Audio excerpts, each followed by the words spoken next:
अध्याय 4 धर्मचक्र प्रवर्तन। काशी गमन। बुद्धत्व को प्राप्त करने के बाद शाक्य मुनि को शांति की शक्ति का अनुभव हुआ।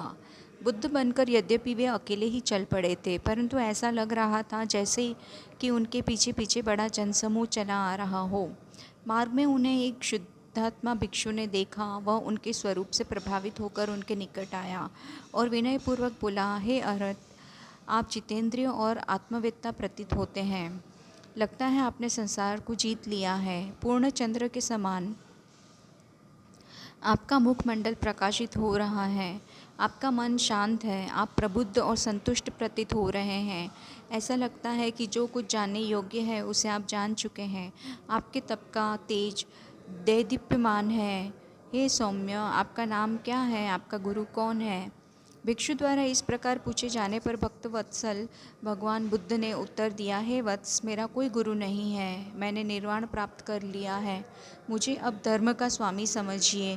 मैंने वह सब कुछ जान लिया है जो जानने योग्य है और जिसे पहले किसी ने नहीं जाना है।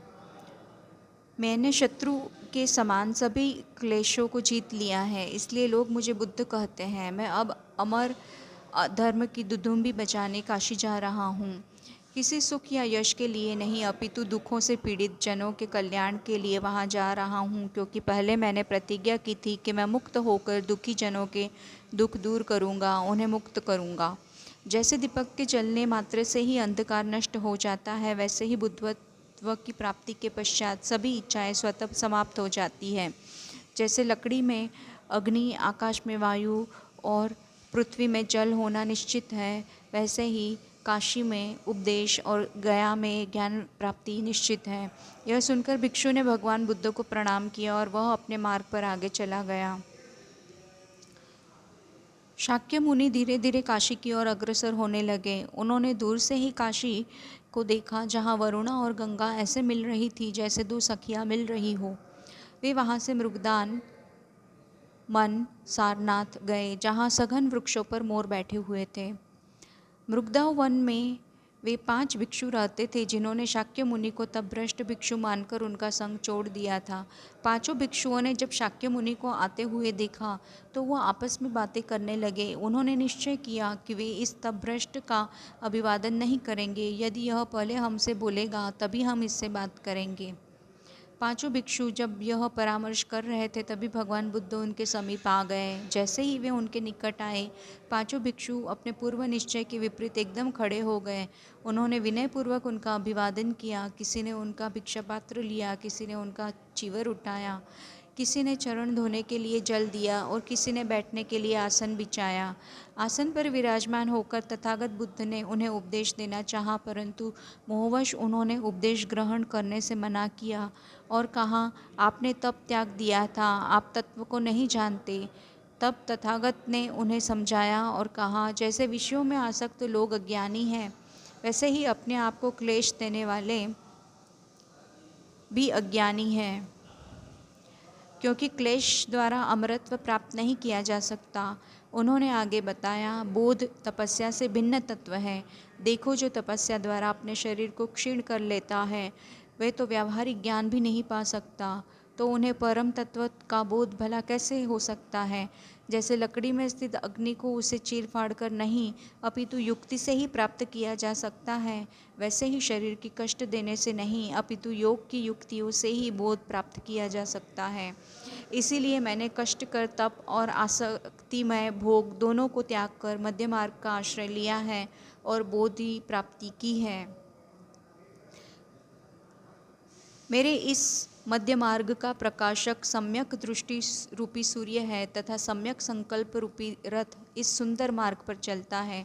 सम्यक वाणी में विश्राम पाता है, सम्यक आचरण के उपवन में विहार करता है, सम्यक आजीविका ही उसका शुद्ध भोजन है, सम्यक व्यायाम उसके सेवक हैं, सम्यक स्मृति रूपी मनोहारी नगर में वह शांति पाता है तथा सम्यक समाधि रूपी शैया पर समाधान पूर्वक सोता है।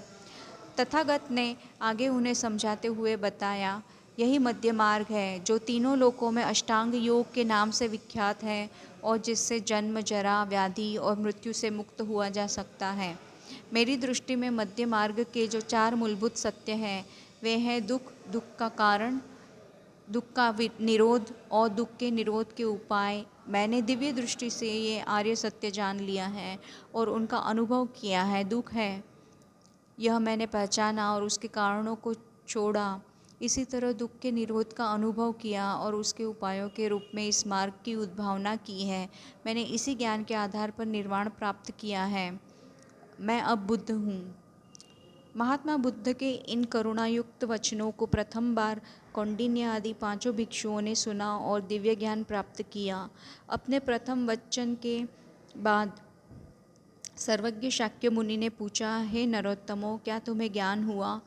तो कौंडिन्य ने कहा, हाँ भंते। इसीलिए सभी भिक्षुओं में कौंडिन्य को ही प्रधान धर्मवेत्ता माना जाता है। उसी समय पर्वतों पर उपस्थित यक्षों ने सिंहनाद किया और घोषणा की कि जन जन के सुख के लिए शाक्य मुनि ने धर्मचक्र प्रवर्तित कर दिया है। शील इस धर्मचक्र के आरे किलक हैं, क्षमा और विनय इसके धुरे हैं, बुद्धि और स्मृति इसके पहिए हैं। सत्य और अहिंसा रूपी धुरी से युक्त यह धर्मचक्र अपूर्व है। धर्म के इसी यान में बैठकर यह लोक शांति प्राप्त कर सकता है। धर्मचक्र प्रवर्तन का उद्घोष धीरे धीरे मृत्यु लोक और देवलोक में व्याप्त हो गया। सर्वत्र सुख शांति छा गई। निरभ्र आकाश से फूलों की वर्षा होने लगी। दीक्षादान। काशी के मृगदाओं में धर्मचक्र का प्रवर्तन करने के बाद भगवान बुद्ध ने अपने निर्वाण धर्म में अश्वजीत आदि पांचों भिक्षुओं तथा कुछ अन्य मुनियों को दीक्षित किया। कुछ समय बाद वहाँ यश नाम का कुलपुत्र आया। भगवान बुद्ध ने उसे उपदेश दिया। बुद्ध के वचन सुनकर उसे ऐसी शांति मिली जैसे धूप में तपे व्यक्ति को नदी की जलधार में मिलती है। उस कुलपुत्र यश ने पूर्ण साधना से इसी शरीर से अर्हता प्राप्त की। अपने आप आभूषणों से सज्जित देखकर जब उसे लज्जा का अनुभव हुआ तो भगवान बुद्ध ने कहा, हे वत्स, चाहे कोई आभूषणों से अलंकृत हो या न हो या सिर मुंडाए हुए हो, इससे कुछ भी अंतर नहीं पड़ता है। जो समदर्शी है, जितेंद्रिय है, वही धर्म का आचरण कर सकता है। कोई चिन्ह धर्म का कारण नहीं होता है। वन में रहते हुए भी जो मन से विषयों को याद करते हैं, वे वन में भी गृहस्थ ही रहते हैं। और जिन्होंने मोह और इंद्रियों पर विजय पा ली है, वे घर में रहकर भी सन्यासी बने रहते हैं। यह बताने के बाद तथागत ने यश को भिक्षु कहकर संबोधित किया और उसको तथा उसके साथ अन्य 54 गृहस्थों को सधर्म में दीक्षित किया। कुछ समय बाद इन शिष्यों में से अर्हता को प्राप्त 8 श्रेष्ठ शिष्यों ने भगवान बुद्ध की अभ्यर्थना की। तथागत ने उनसे कहा, हे भिक्षुओं, तुम सब कृतार्थ हो गए हो, सभी दुखों से मुक्त हो। अब तुम लोग अलग अलग दिशाओं में जाओ, भ्रमण करो, दया भाव से ही दीनहीनों का कल्याण करो, उन्हें सद्धर्म का उपदेश दो। मैं भी अब महर्षियों की नगरी गया जाना चाहता हूँ। वहाँ विभिन्न प्रकार की सिद्धियों के मद से उन्मत्त काश्यप मुनि को अपने विनय धर्म से जीतना चाहता हूँ। इस प्रकार सधर्म के प्रचार के लिए अपने शिष्यों को विभिन्न दिशाओं में विदा करके तथागत भी गया के लिए चल पड़े। कुछ समय बाद भगवान बुद्ध गया पहुँचे। वे वहाँ से सीधे काश्यप मुनि के आश्रम में गए।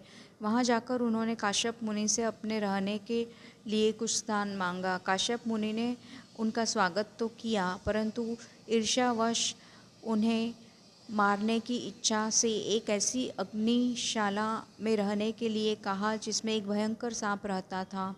तथागत निर्विकार भाव से अग्निशाला में गए और शांतिपूर्वक एक वेदी पर बैठ गए। महात्मा बुद्ध को अग्निशाला में निर्भय, अक्षुब्ध और शांत बैठा देखकर वह सर्प बाहर आया और उसने फुक्कार मारी।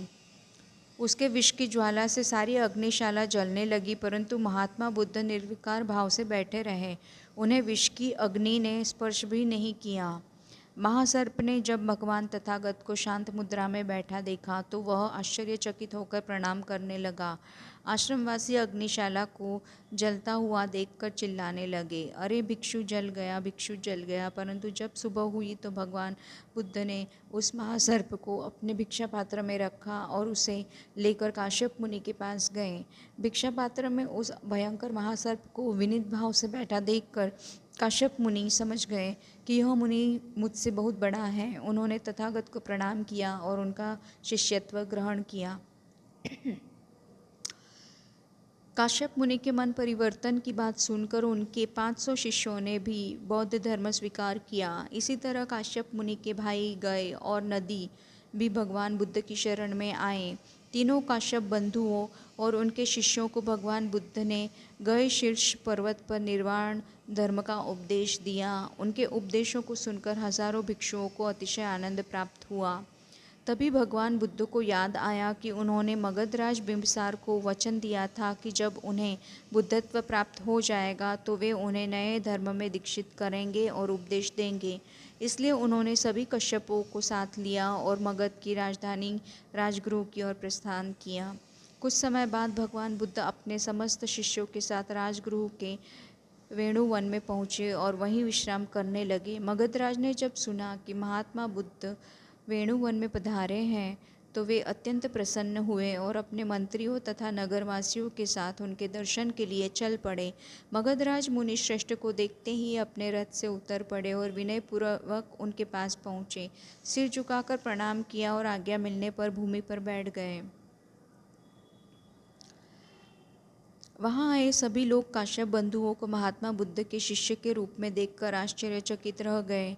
बुद्ध ने यह देखकर काश्यप से पूछा, भंते, तुमने अग्नि की पूजा क्यों छोड़ दी? काश्यप ने भरी सभा के सामने हाथ जोड़कर कहा, अग्नि की पूजा करने से और उसमें आहुति देने से पुनः संसार में जन्म लेने की प्रवृत्ति बनी रहती है, जिसके कारण शारीरिक और मानसिक क्लेश होता है। इसलिए मैंने अग्नि उपासना छोड़ दी। इससे जन्म मृत्यु के चक्र से मुक्ति नहीं मिल सकती। अपने शिष्य के ये वचन सुनकर भगवान बुद्ध ने उनसे कहा, हे भगवान महाभाग, तुम धन्य हो, तुमने उत्तम धर्म स्वीकार किया है।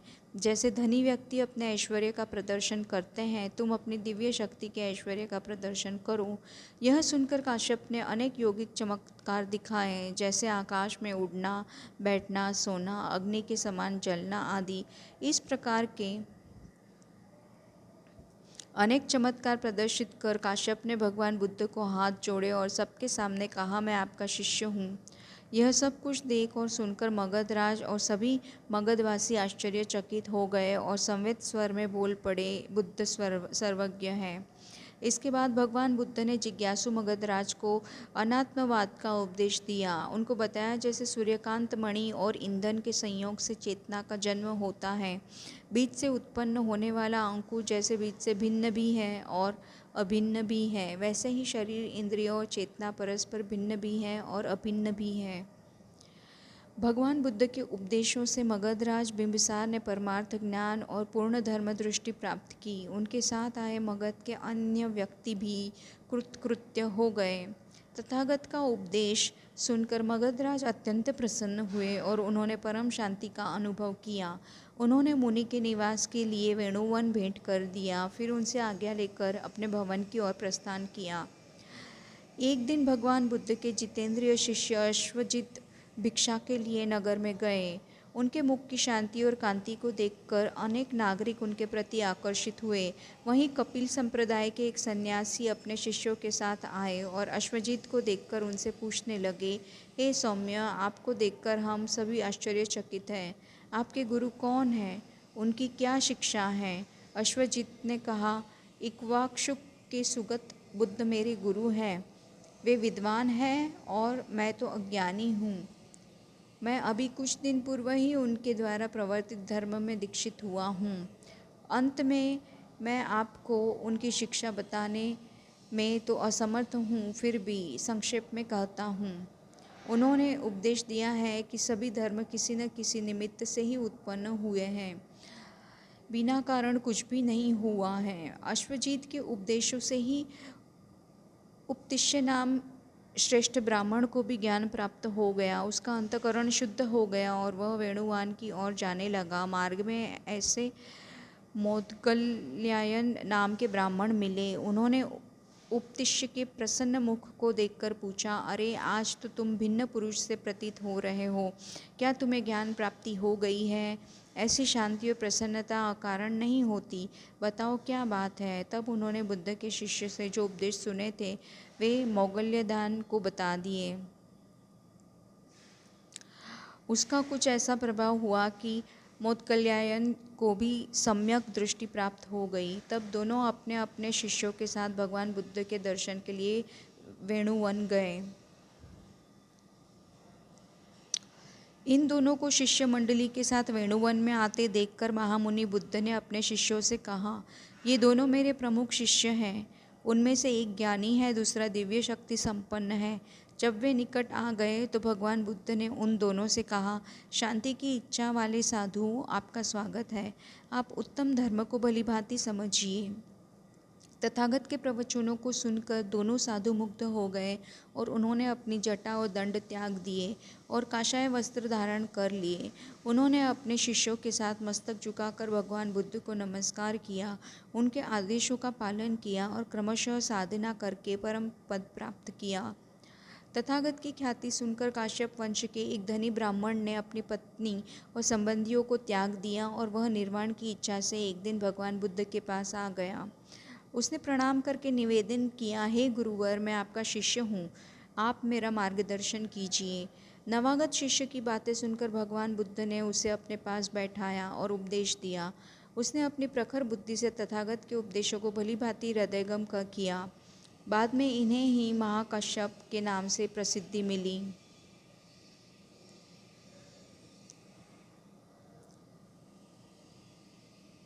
अनाथ पिंडद की दीक्षा। एक बार उत्तर की ओर से कौशल देश का एक धनी गृहपति वेणुवान आया। गरीबों को दान देना उसका स्वभाव था, इसलिए वह सुदत्त नाम से प्रसिद्ध था। जब उसने सुना कि महामुनि यहीं निवास कर रहे हैं तो उनके निकट गया और उन्हें श्रद्धापूर्वक प्रणाम किया। तथागत ने उसका श्रद्धा भाव देखकर कहा, हे सौम्य, तुम धर्म को जानते हो। दर्शन की लालसा से रात्रि के समय भी अपनी निद्रा को त्याग कर तुम यहाँ आए हो। इसलिए तुम नैष्ठिक पद के अधिकारी हो। आओ तुम उसी परम पद के दर्शन करो। निष्काम दान करने के इस लोक में यश और परलोक में उत्तम फल मिलते हैं।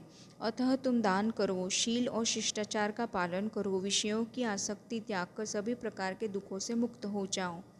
महामुनि के उपदेश सुनकर सुदत्त गृहस्थ होते हुए भी तत्व ज्ञान प्राप्त कर सका और जीवन मुक्त हो गया, क्योंकि तत्व बोध के लिए वनवास करना अनावश्यक है। उसने आदरपूर्वक भगवान बुद्ध से निवेदन किया, मैं श्रावस्ती नगर का निवासी हूँ। मैं वहाँ आपके लिए एक विहार बनाना चाहता हूँ। आप जैसे अनासक्त के लिए वन और राजभवन दोनों ही समान हैं, फिर भी मुझ पर दया कर आप वहाँ पधारें और निवास करें। भगवान बुद्ध ने सुदत्त का अनुरोध स्वीकार किया और अपने एक शिष्य उपतिष्य को उसके साथ भेज दिया। सुदत्त और उपतिष्य धीरे धीरे कौशल राज्य की राजधानी श्रावस्ती पहुँचे और विहार बनवाने के लिए उपयुक्त भूमि खोजने लगे। अंत में उन्हें मनोहर वृक्षों से भरा जेतवन दिखाई दिया, जो उन्हें विहार के लिए उपयुक्त लगा। उन्होंने उस वन के स्वामी के साथ भूमि खरीदने के लिए बातचीत की। उस वन का स्वामी बड़ा लोभी था। उसने कहा कि यदि तुम इस भूमि को धन से ढक दोगे तो मैं इसे बेचने के लिए तैयार नहीं हूँ। सुदत्त ने उसे समझाया कि मैं यह भूमि विहार करने के लिए खरीदना चाहता हूँ। वह बड़ी मुश्किल से भूमि बेचने के लिए तैयार हुआ और बहुत धन लेकर उसने भूमि बेच दी। जब सुदन ने उदारतापूर्वक इस भूमि के लिए प्रभुत धनराशि प्रदान की तो वन के स्वामी जेत का मन भी बदल गया। उसके हृदय में भगवान बुद्ध के प्रति अनुराग उत्पन्न हुआ, इसलिए उसने शेष वन भी तथागत के विहार के लिए दे दिया। सुदत्त ने विहार निर्माण का कार्य उपतिष्य की देखभाल के प्रारंभ कर दिया। धीरे धीरे विशाल विहार बनकर तैयार हो गया। पिता पुत्र मिलन। भगवान बुद्ध के ज्ञान से प्रभावित होकर अन्य दर्शनों के आचार्य भी उनके शिष्य बन गए। उनके धर्म का प्रचार प्रसार होता चला गया। वे काफ़ी समय तक राजगृह में निवास करते रहे। एक दिन उन्हें याद आया कि उन्होंने अपने पिता के मंत्रियों को वचन दिया था कि ज्ञान प्राप्त करके वे कपिलवस्तु लौटेंगे। इसलिए उन्होंने अपने पिता शुद्धोदन के राज्य में जाने का विचार किया और अनेक शिष्यों के साथ राजगृह से कपिलवस्तु के लिए प्रस्थान किया। कुछ दिनों में अपनी शिष्य मंडली के साथ अपने पिता की नगरी के समीप पहुँचे और वहीं ठहर गए।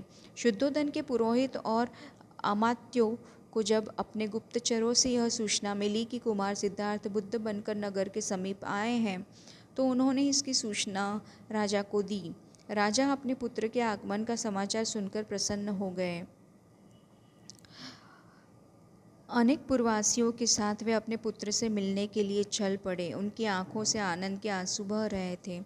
राजा ने दूर से ही देखा, अनेक शिष्यों के बीच परिव्राजक वेश में उनका पुत्र विराजमान है, तो वे रथ से उतर गए और पैदल ही उनके पास पहुँचे। मुनि वेश में अपने पुत्र को देखकर राजा शुद्धोदन का मन विवल हो गया। उनकी वाणी अवरुद्ध हो गई। विस्मय में पड़कर वे न तो उन्हें पुत्र कह सके और न ही भिक्षु। अपने आप को राजसी वस्त्रालंकारों में विभूषित और पुत्र को भिक्षु वेश में देखकर उनकी आंखों से आंसुओं की धारा बहने लगी। किंतु ममता और स्नेह से रहित और पुत्र को देखकर राजा को वैसी ही निराशा हुई जैसे कि किसी प्यासे को सूखा तालाब देखकर होती है।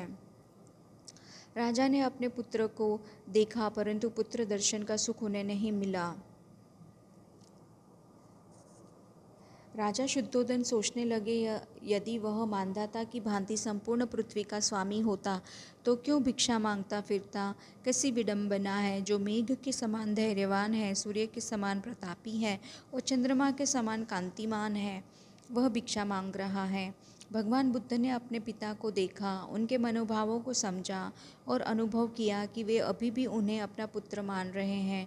अतः उनके भ्रम के निवारण के लिए उन्होंने कुछ चमत्कार किए। उनके यौगिक चमत्कारों से पिता बड़े प्रभावित हुए और आनंदित हुए। फिर सूर्य के समान स्थिर होकर तथागत ने राजा शुद्धोदन को धर्मोपदेश दिया। उन्होंने कहा, हे राजन, अब आपको किसी प्रकार का शोक नहीं करना चाहिए। आप अब पुत्र प्रेम त्याग कर धर्म के आनंद का अनुभव कीजिए। आप उस बोधि रूप अमृत को ग्रहण कीजिए जो आज तक किसी पुत्र ने अपने पिता को नहीं दिया। उन्होंने अपने पिता को समझाया, यह सारा संसार कर्म से बंधा हुआ है, अतः आप कर्म का स्वभाव, कर्म का कारण, कर्म का विपाक और कर्म का आश्रय, इन चारों के रहस्यों को समझिए, क्योंकि कर्म ही है जो मृत्यु के बाद भी मनुष्य का अनुगमन करता है। आप इस सारे जगत को जलता हुआ समझकर उस पद की खोज कीजिए जो शांत है और ध्रुव है, जहाँ न जन्म है, न मृत्यु है, न श्रम है, न दुख। तथागत के चमत्कारों को देखकर और उनके उपदेशों को सुनकर राजा शुद्धोदन का चित्त शुद्ध हो गया। वे रोमांचित हो गए। उन्होंने हाथ जोड़कर तथागत से निवेदन किया, हे आर्य, आज मैं धन्य हुआ। आपने कृपा कर मुझे मोह से मुक्त किया है। हे तात, आपका जन्म सफल है। अब मैं सचमुच पुत्रवान हूँ। आपने राज्य लक्ष्मी और स्वजनों का त्याग किया, दुष्कर तप किया और मुझ पर कृपा की।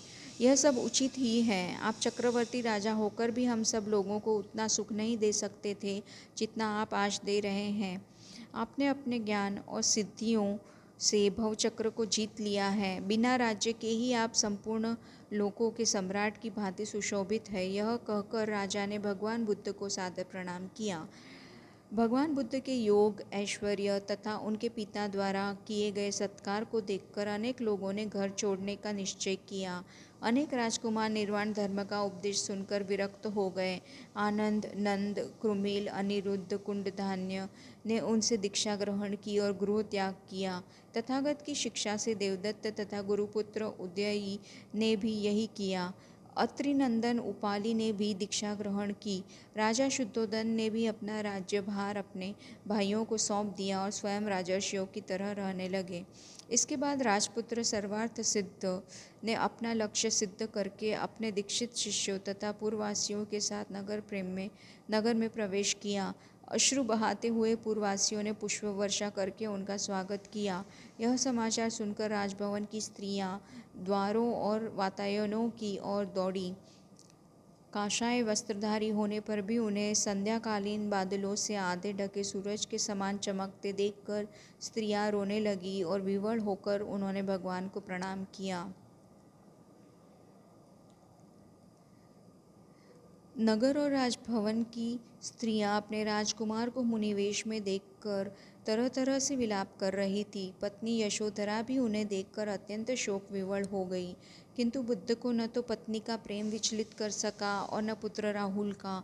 भगवान बुद्ध अनासक्त भाव से भिक्षा मांगते हुए चलते रहे और शांतिपूर्वक धीरे धीरे न्यग्रोधवन जा पहुँचे। वहाँ वे संसार के जीवों के कल्याण के लिए चिंतन करने लगे। जेतवन। कपिलवस्तु में कुछ दिन रहने तथा अनेक व्यक्तियों को दीक्षित करने के बाद भगवान बुद्ध ने प्रसेनजित के राज्य कोसल देश की ओर प्रस्थान किया। श्रावस्ती पहुंचकर वे जेतवन पहुंचे, जो अनेक श्वेत भवनों और अशोक वृक्षों से सुसज्जित था। स्वर्ण और श्वेत मालाओं से अलंकृत जल कलश लेकर सुदत्त ने तथागत की पूजा की और जेतवन उनको समर्पित किया। तथागत के आगमन का समाचार सुनकर कौशल नरेश प्रसेनजित उनके दर्शनों के लिए जेतवन आए। उन्होंने भगवान को श्रद्धापूर्वक नमस्कार किया और निवेदन किया, हे मुने, कौशलवासियों का यह परम सौभाग्य है कि आप यहाँ पधारे हैं। जैसे पुष्पों की संगति से वायु सुगंधित हो जाती है, वैसे ही आपके निवास से यह वन पवित्र हो गया है। आप यहाँ सुखपूर्वक निवास करें और हम सब पर अनुग्रह करें। प्रसेनजित की प्रार्थना सुनकर भगवान बुद्ध ने उनसे कहा, हे राजर्षि, आपकी बुद्धि स्थिर है, तभी साधुओं में आपकी श्रद्धा है। यदि आप उज्ज्वल यश की कामना करते हैं तो धर्मपूर्वक प्रजा का पालन कीजिए, जनता को कभी उत्पीड़ित न कीजिए, पापियों की संगति त्याग कर सुमार्ग का अनुसरण कीजिए। तथागत ने प्रसेनजित को अनेक उपदेश दिए और उन्हें अज्ञान के अंधकार से मुक्त किया। भगवान बुद्ध के उपदेशों से प्रसेनजित को धर्म तत्व का बोध हुआ और उन्होंने श्रद्धापूर्वक उनसे दीक्षा ग्रहण की। प्रसेनजित को दीक्षित हुआ देखकर कुछ तीर्थक साधुओं ने राजा के तत्वबोध पर शंका व्यक्त की और बुद्ध के उपदेशों को चुनौती दी।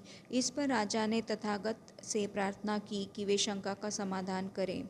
राजा प्रसेनजित की प्रार्थना सुनकर तथागत ने साधुओं की शंकाओं का समाधान किया। सभी साधुओं ने उन्हें प्रणाम किया और दीक्षा ग्रहण की। कौशल से तथागत राजगृह आए। उन्होंने वहाँ ज्योतिष, जीवक, शूर, श्रोण, अंगद आदि को उपदेश दिए और उन्हें अपने संघ में दीक्षित किया। राजगृह से तथागत गंधार देश गए। वहाँ पुष्कर नाम का राजा राज करता था। पुष्कर ने भगवान से ज्ञान प्राप्ति की। परिणाम स्वरूप उसमें वैराग्य का भाव उत्पन्न हुआ। उसने अपना राजपाट त्याग दिया और संन्यास ग्रहण कर लिया। गांधार देश से वे विपुल पर्वत पर आए और वहाँ हेमवत और सनातन साताग्र नाम के यक्षों को उपदेश दिए। वहाँ से वे जीवक के आम्रवन में आए और विश्राम किया। वहाँ से अनेक प्रमुख नगरों का भ्रमण करते हुए आपण नगर पहुँचे। वहीं क्रूर कर्मों में लगे अंगुलीमाल को अपने धर्म में दीक्षित किया और उनसे दया तथा मित्रता के नए धर्म को स्वीकार किया। इसके बाद वे वाराणसी आए, जहाँ असित मुनि के भांजे कात्यायन निवास करते थे। मृत्यु से पहले असित उन्हें बुद्ध के विषय में बता चुके थे, अतः कात्यायन ने भगवान बुद्ध के वहाँ आने पर सादर उनसे दीक्षा ग्रहण की। इस प्रकार धीरे धीरे भगवान बुद्ध का यश चारों दिशाओं में छा गया। इससे देवदत्त को बहुत ईर्ष्या होने लगी। ईर्ष्या के कारण वह ध्यान और संयम खो बैठा और अनेक अनुचित कार्य करने लगा। उसने पहले संघ में मतभेद खड़े करने का कुछ चक्र चलाया, परंतु इसमें सफलता नहीं मिली, तो उसने तथागत को समाप्त करना चाहा। जब तथागत क्रुद्धकृत पर्वत पर विराजमान थे, तब देवदत्त ने उन पर एक शिलाखंड गिराया, परंतु उससे भगवान को कोई क्षति नहीं पहुंची। देवदत्त को संघ में मतभेद उत्पन्न करने में सफलता नहीं मिली और न ही वह भगवान बुद्ध की हत्या कर सका। जब भगवान राजगृह मार्ग से अपने शिष्यों के साथ जा रहे थे, तो उसने उन पर एक मदमत्त हाथी छुड़वा दिया। प्रलयकालीन काले बादलों जैसा हाथी आंधी की तरह दौड़ता हुआ राजपथ पर आ गया। जो भी उसके मार्ग में आता वह उसे मारने दौड़ता। चारों ओर हाहाकार मच गया। उधर से शिष्यों के साथ भगवान बुद्ध को आते देखा तो लोग चिल्लाने लगे तथा उन्हें बचाने के लिए दौड़ने लगे, परंतु कोई भी उस हाथी के पास नहीं जा सकता था। तथागत की हत्या के लिए वह हाथी उसी ओर आ रहा था जिस ओर से वे आ रहे थे। अट्टालिकाओं से स्त्रियां और दूर खड़े अन्य पुरुष चिल्लाकर उन्हें रोकना चाहते थे, परंतु तथागत शांत और निर्विकार भाव से आगे बढ़ते चले गए। दूर से ही मदमत हाथी को आते देखकर पीछे पीछे चलने वाले अनेक शिष्य भाग गए, परंतु बुद्ध आगे बढ़ते ही गए। उनके पीछे पीछे केवल उनके परम शिष्य आनंद चलते गए। जैसे वस्तु की प्रकृति वस्तु के साथ रहती है, वैसे ही आनंद उनके साथ रहे। भगवान बुद्ध को सामने देखकर मदोन्मत्त हाथी एकदम शांत और स्वस्थ हो गया और वह भगवान के सामने सिर झुकाकर बैठ गया। भगवान ने उस हाथ का स्पर्श किया और उसे उपदेश दिए, हे गजराज, निरपराध प्राणियों की क्यों हत्या कर रहे हो? उससे तो दुखी होगा, किसी को कष्ट मत दो। तथागत को देखकर और उनके उपदेश सुनकर हाथी ने शिष्य के समान उन्हें प्रणाम किया। यह देखकर सभी लोग भगवान बुद्ध और हाथी को घेर कर चारों ओर खड़े हो गए और उनकी प्रशंसा करने लगे। जिनके हृदय में धर्म के लिए कोई श्रद्धा नहीं थी, उनके हृदय में श्रद्धा उत्पन्न हो गई, और जिनके हृदय में थोड़ी श्रद्धा थी वह और भी दृढ़ हो गए। राजमहल की अट्टालिकाओं पर खड़े सम्राट अजातशत्रु यह सब देख रहे थे। उनका हृदय भगवान बुद्ध और उनके द्वारा प्रकाशित धर्म के प्रति श्रद्धा भाव से भर गया और उनमें उनका पूर्ण विश्वास हो गया। आम्रपाली के उद्यान में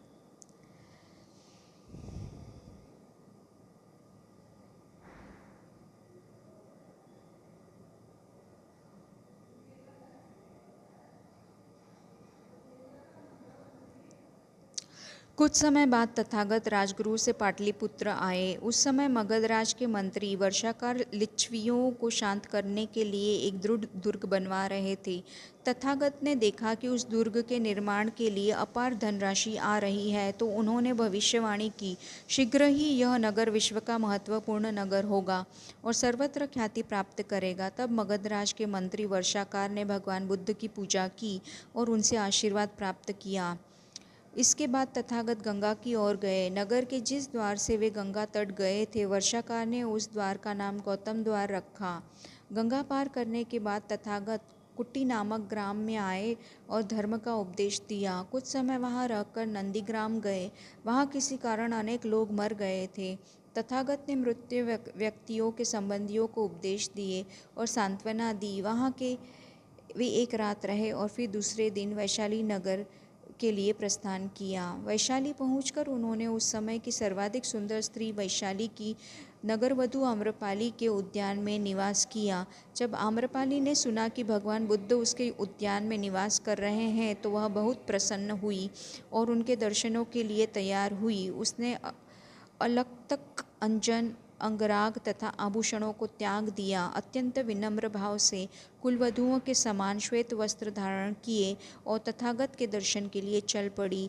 रूप और यौवन से संपन्न आम्रपाली वनदेवी के समान अपने उद्यान में पहुंची और रथ से उतरकर पैदल उधर जाने लगी जहां भगवान बुद्ध अपनी शिष्य मंडली के साथ बैठे हुए थे।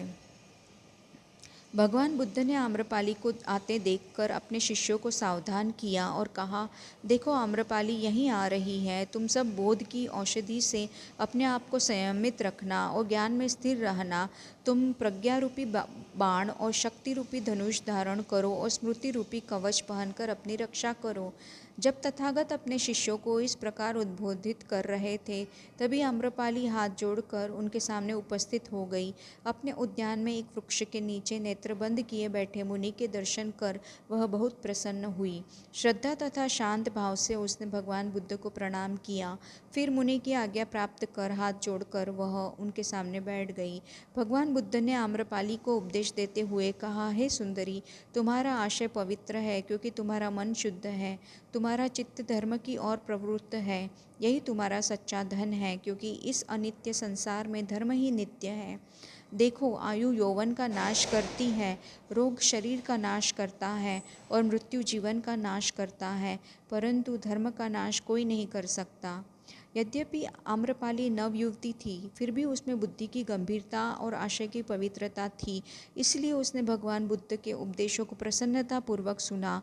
इससे उसके मन की समस्त वासनाएं समाप्त हो गई और उसे अपनी वृत्ति से घृणा होने लगी। वह तथागत के चरणों में गिर पड़ी और धर्म की भावना से भर उनसे भगवान से निवेदन किया, हे देव, आपने अपने लक्ष्य को प्राप्त कर लिया है, आपने संसार को पार कर लिया है।